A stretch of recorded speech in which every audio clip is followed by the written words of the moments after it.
Seja bem-vindo a mais um vídeo do Cortes da Palavra de Deus. Antes de continuar, deixe um like nesse vídeo e inscreva-se no canal para continuar recebendo novos vídeos. Jesus então diz, agora vocês podem orar, depois que vocês orarem assim, agora vocês podem orar pelos pedidos de vocês. E tem três coisas que Jesus colocou como sendo alvo das nossas orações pessoais e particulares, para as nossas necessidades. Primeiro, o pão nosso de cada dia nos dá hoje. É fácil lembrar, porque tudo começa com P, né? Pão, perdão e proteção. Vamos começar com o pão. A oração é, o pão nosso de cada dia nos dá hoje. Notou primeiro que ele está dizendo que você tem que orar pelo pão e não pelo pudim, não é? Deus promete, quando ele diz assim, ore pelo pão, o que é que Jesus está dizendo? Se você pedir o pão, Deus dá. Pudim, pode ser.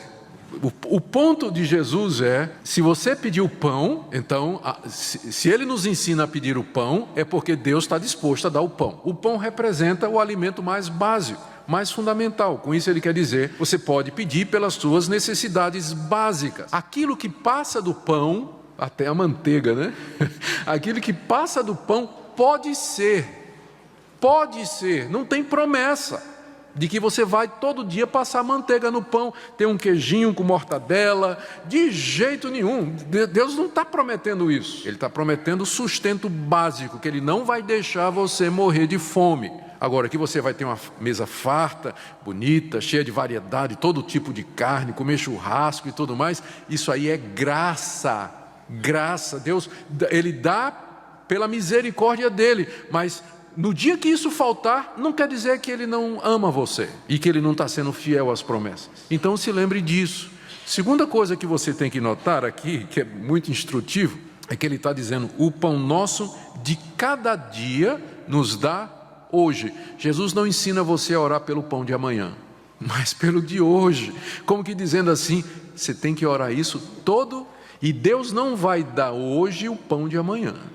Ele se compromete com o que ele disse, basta a cada dia o seu mal, um por um, viver um dia de vez. Esse é o compromisso de Deus. Ele pode nos dar hoje, mas o amanhã está na mão dele.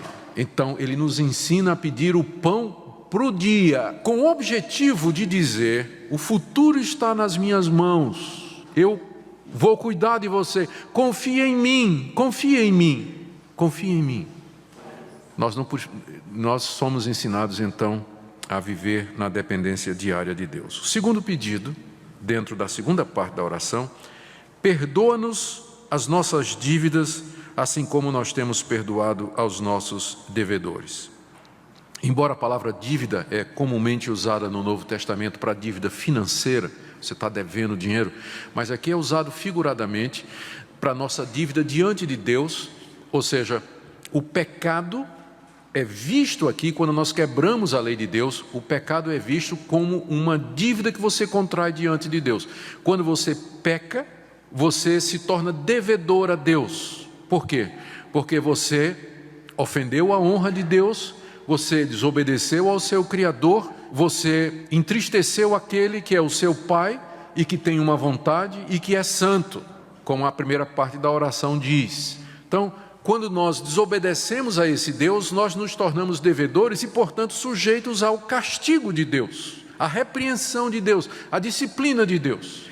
E como nós não podemos pagar os nossos pecados, nós não podemos pagar pelas nossas boas obras, nós não podemos pagar com o nosso dinheiro, nós não podemos pagar dando dízimo, nós não podemos pagar fazendo longas orações, nós não podemos pagar nos retalhando e derramando o nosso sangue. Então só resta uma opção quando você peca, é você chegar diante de Deus e dizer, Deus me perdoa, eu não posso pagar os meus pecados, eu errei, estou em dívida para contigo, não tem nada que eu possa fazer, a não ser te pedir perdão, que o Senhor me perdoe.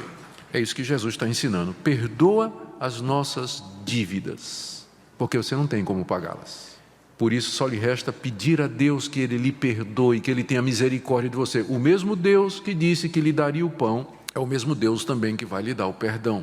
E se Jesus nos ensina a orar assim, é porque Deus está disposto a perdoar cada um de nós que chega diante dEle, nessa atitude de quebrantamento, humildade e arrependimento. Só que Jesus aqui coloca, depois de dizer, de nos ensinar a pedir perdão pelas nossas dívidas, ele coloca uma espécie de condição que ele vai repetir no final, quando ele termina de explicar o que é a oração. Ele diz: perdoa-nos, assim como nós temos perdoado aos nossos devedores. Puxa vida, e agora, hein? Você chega diante de Deus e diz assim: Deus, eu venho pedir perdão pelos meus pecados. E Deus diz: e Maria, que você não perdoou? E Maria e João, contra quem você está ressentido e com quem você já não fala há vários dias? E fulano de tal, que você não quer nem ver a pessoa, nem falar com a pessoa. Como é que você está aqui me pedindo para eu lhe perdoar, quando você não perdoou as pessoas que lhe ofenderam? E você continua sem falar com elas, você não quer ouvir falar do nome delas, você não quer nenhum relacionamento com elas, e você tem a cara de pau de chegar aqui e pedir que eu lhe perdoe? É mais ou menos isso aqui, a cena que eu imagino que Jesus está descrevendo, quando ele diz: perdoa as minhas dívidas como eu também perdoo aqueles que me ofenderam e que estão devendo a mim, que de alguma forma me feriram ou me machucaram. Em outras palavras, Jesus está condicionando, e eu quero ser bem claro aqui para não dar ideias erradas, Jesus está condicionando o perdão de Deus a você perdoar as pessoas. Eu quero pular aqui já para o final, eu vou voltar para a tentação, mas no verso 14 e 15, Jesus expande isso. Ele diz assim: porque se perdoardes aos homens as suas ofensas, também vosso Pai Celestial vos perdoará. Se porém não perdoardes aos homens as suas ofensas, também vosso Pai não perdoará as vossas. O que Jesus está dizendo aqui? Que o perdão, ele é decorrente do perdão que eu dou para os outros? Eu creio que ele está dizendo isso sim. Mas nós temos que entender alguma coisa mais fundamental por detrás. Somente aqueles que são filhos do Pai que está no céu e que foram transformados, nasceram de novo, ganharam uma nova natureza, têm o Espírito Santo morando neles, somente estes são capazes de perdoar de verdade. Portanto, o perdão, não é que o perdão que você dá a uma pessoa garante o perdão que você vai receber de Deus, mas o fato de você perdoar quem lhe ofende ou quem lhe entristeceu é uma prova de que você é filho de Deus e que está perdoado por Ele e que vai receber o perdão de Deus. É uma evidência, é um sinal externo, concreto, é uma prova irrefutável de que você é de Deus e que, portanto, Ele vai lhe perdoar as suas ofensas. Não é que o perdoar em si garanta o perdão de Deus, mas o perdoar mostra que você já é de Deus, porque só pessoas que foram nascidas de novo, regeneradas, têm o Espírito Santo, são capazes de dominar a natureza pecaminosa e perdoar aqueles que ofendem. Portanto, o perdão é uma expressão clara do novo nascimento. Fazendo agora, dando ré, fazendo isso de ré agora. Pessoas que não conseguem perdoar quem os ofende estão demonstrando que nunca foram perdoadas por Deus, que nunca nasceram de novo. Pessoas que guardam mágoa, ressentimento. Uma vez, faz muitos anos, eu estava lidando com o caso de uma separação em que a mulher foi muito machucada pelo marido. Mas ela se professava crente, o marido não. Ela se professava crente em Jesus Cristo. Eles se separaram e, conversando alguns anos depois com ela, perguntando como estava a vida dela e tudo mais. E quando toquei na questão do marido, ele disse: isso aí eu não perdoo, pastor. Eu vou levar essa mágoa no caixão comigo, mas eu não perdoo o que esse homem fez comigo. Eu disse: e aí, quando a senhora morrer, a senhora vai ter uma surpresa. Se a senhora levar isso para o caixão, a senhora está pensando que vai para o céu, para a presença de Deus. Quando a senhora morrer, a senhora vai ter uma surpresa. E eu digo a mesma coisa a todos nós. Se você levar para o caixão, você está dizendo ao mundo que você nunca foi de fato perdoado por Deus, que você nunca de fato experimentou o perdão de Deus, porque essa é a história que Jesus vai contar mais adiante. Lembra da parábola do credor incompassivo? Daquele homem que foi perdoado uma nota e depois não quis perdoar aquele que lhe devia 10 contos. O rei ficou furioso, o rei que o tinha perdoado ficou furioso e o lançou na prisão até que ele pagasse tudo. Gente, isso aqui é coisa muito séria. Veja como a vida de oração, ela está pendurada nesse relacionamento com as outras pessoas. E eu queria que você pensasse nisso nessa manhã. Por que será que minhas orações, a minha vida de oração, talvez não é tão eficiente? Por que eu não vejo respostas? Por que eu não tenho essa intimidade toda com Deus? Por que eu estou me sentindo culpado o tempo todo? É meio nebuloso meu relacionamento com Deus. Eu peço que você pare e examine o seu relacionamento com outras pessoas. A questão do perdão. Não estou dizendo que você tem que viver de braço dado com todo mundo que lhe magoou. Não é isso que eu estou dizendo. Porque definitivamente tem situações em que não dá para caminhar juntos. Mas isso é outra coisa. É você não ter nada mais. É você estar livre para aquela pessoa no seu coração. É você estar livre no coração. E eu já descobri na minha vida que isso é uma decisão que você toma. Tem gente que fica esperando assim.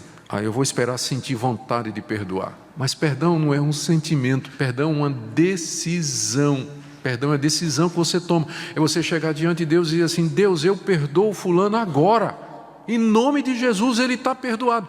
Você está sentindo raiva do cara. Irrelevante. É uma decisão. Senhor, eu perdoo, ele está perdoado. A partir de agora, eu vou tratar essa pessoa como se ela nunca tivesse me ofendido. Isso significa que eu vou falar com ela, que eu vou orar por ela. Se ela precisar de alguma coisa, eu vou dar. Não quer dizer que eu vou morar na casa dela.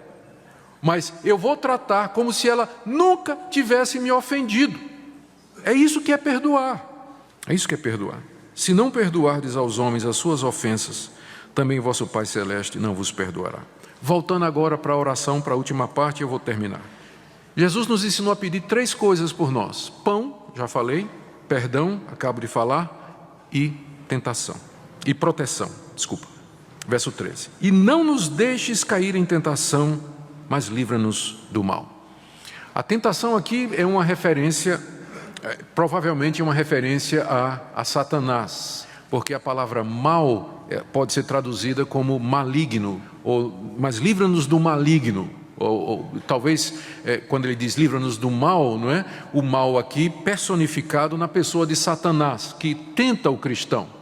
O diabo e seus anjos, que nos tentam diariamente, procurando nos afastar de Deus, enchendo o nosso coração de mágoa e de ressentimento, não é? Dizendo na nossa cabeça: não, tu vai perdoar fulano e tal, depois de tudo que ele fez, não é? Pode saber que perdoar não é fácil, porque tem um mal que está ao nosso redor. Talvez não sem razão, é que ele vem na sequência, depois de dizer: perdoa as nossas dívidas, e não nos deixes cair em tentação. Qual seria a tentação? Não perdoar, ficar ressentido, magoado, coração cheio de feridas a vida toda. Não nos deixes cair em tentação, mas livra-nos do mal, porque Ele é o nosso Deus. Ele é todo poderoso, Ele mantém Satanás na coleira. O diabo só nos tenta até um limite que Deus permite. Por isso eu digo: Senhor, não me deixa cair em tentação. E é um bom momento, quando você está orando aqui, você lembrar quais são as áreas. Senhor, não me deixe cair em tentação, porque eu me sinto tão tentado a cair fora do meu casamento, mesmo que minha mulher não me traiu, nem me largou, mas eu estou tentado a sair fora. Não me deixa.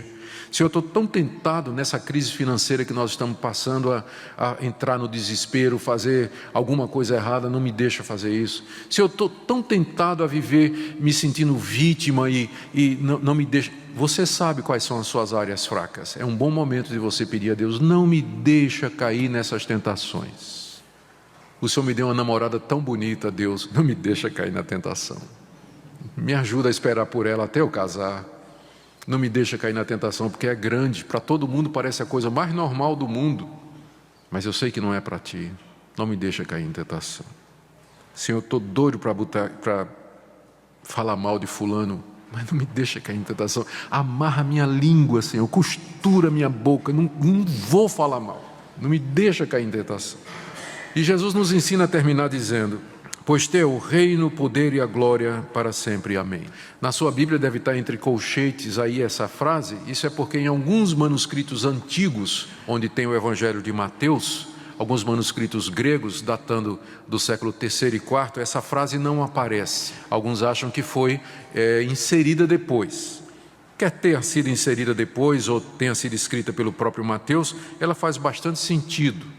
E está na maioria dos manuscritos que nós temos. Então, o que Jesus está nos ensinando ao final da oração é dizer: Deus, santifica o teu nome, venha o teu reino, tua vontade faz, dá-nos o pão, dá-nos o perdão e dá-nos a proteção, pois teu é o reino, tu és o rei e tu tens poder para fazer todas estas coisas.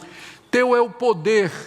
Não te faltará, ó Deus, habilidade, capacidade, sabedoria, recursos para o Senhor me dar o pão, o perdão e a proteção, pois teu é o poder, não estou orando a um Deus morto, e tu é a glória, no final tu receberás a glória, se tu me atenderes, se tu ouvires a minha oração, toda a glória será tua, agora e para sempre.